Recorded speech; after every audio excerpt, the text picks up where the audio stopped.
Et bonjour tout le monde.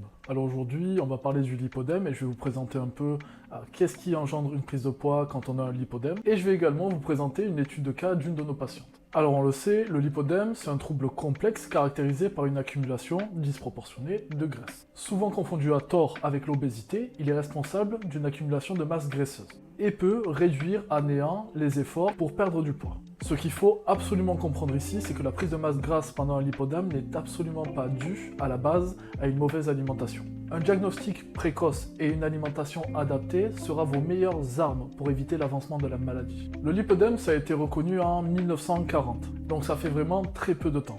Parce qu'il s'observe exclusivement chez les femmes, on peut en déduire des causes génétiques et hormonales. On voit par exemple le lipodème apparaître très souvent à la puberté, à la ménopause ou pendant les grossesses. Parmi les symptômes, on a un gonflement excessif des membres affectés, et ça même en cas de perte de poids. Bien entendu, cette accumulation de cellules graisseuses exacerbées et incontrôlée entraîne une prise de poids, mais pas seulement. Avec le lipodème, de nombreux mécanismes se mettent en place dans le corps. Par exemple, le corps détecte une anomalie et entre en mode urgence. Ce mode d'urgence, ça s'appelle tout simplement l'inflammation. L'inflammation, c'est une réaction de défense du corps, mais qui, sur le long terme, peut avoir des effets négatifs. Or, vu que le lipodème est une affection chronique, ça entraîne justement une inflammation sur le long terme. Avec le temps, l'inflammation chronique peut engendrer donc une prise de poids de différentes façons. Comme par exemple en produisant une sursécrétion de cortisol dans le but de justement faire baisser cette inflammation. Le problème, c'est que ces trop gros pics de cortisol sur le long terme engendrent des pics de glycémie, ce qui peut entraîner une résistance à l'insuline et donc rendre beaucoup plus difficile la perte de poids. Ça conduit également à un épuisement des glandes surrénales.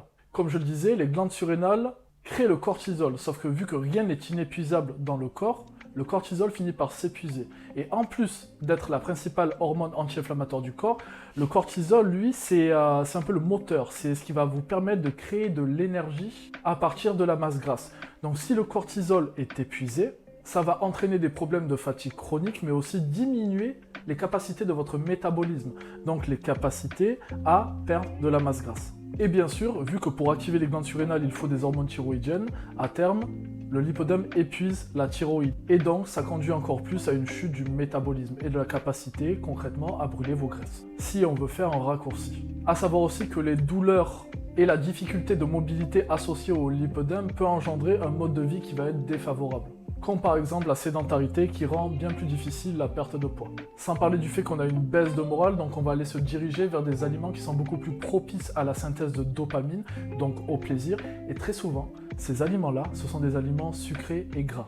Et on le sait bien, les sucres raffinés, derrière, augmentent l'inflammation. Il faut savoir que non pris en charge, le lipodème derrière peut engendrer des problèmes plus graves que le surpoids. On voit par exemple tout ce qui est phénomène de douleur et d'hypersensibilité au choc augmenter au fur et à mesure que la maladie se propage. Les personnes atteintes de lipodème, par exemple, courent beaucoup plus de risques de caillots ou de thrombose veineuse, ce qui peut, à terme, engendrer des embolies pulmonaires qui peuvent être mortelles. Sachant qu'en plus de cela, ça peut causer des problèmes cardiovasculaires et voire même dégénérer en lymphodème.